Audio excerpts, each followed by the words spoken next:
मित्रांनो, जर तुम्ही लॉंग ट्रिपचा प्लॅन करताय तर मित्रांनो या गोष्टी नक्की चेक करा. तर मिस्त्री सांगा काय काय चेक करावं लागणार आहे आपल्याला.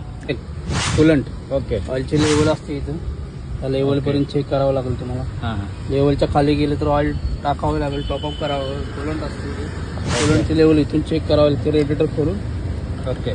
फुलं आहे का ते चेक करावं लागेल. गाडी बंद असतानाच मित्रांनो रेडिएटर कॅप गरम असताना कॅप चालू मध्ये गरम बघू असताना नका. नाही. हा ब्रेक ऑइल चेक करावं लागेल तुम्हाला इथं. Coil minimum level maximum level हां. चेक करा.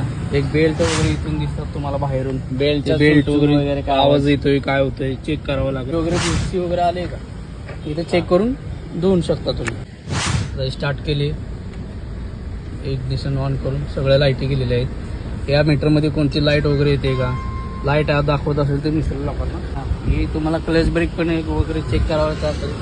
क्लच तुमचा जास्त हार्ड आहे का, रनिंगला वगैरे हार्ड वाटते आपल्याला. रेसिपेडमध्ये प्रॉब्लेम येऊ शकतो याचा. ब्रेक वगैरे ब्रेक मारल्यानंतर आवाज वगैरे काय, तो ब्रेक पॅड वगैरे चेक करू शकता तुम्ही. मित्रांनो, ह्या छोट्या छोट्या टिप्स आहेत त्या फॉलो करा आणि तुमची लॉंग ट्रिप व्यवस्थित आणि सुखाची करा मित्रांनो.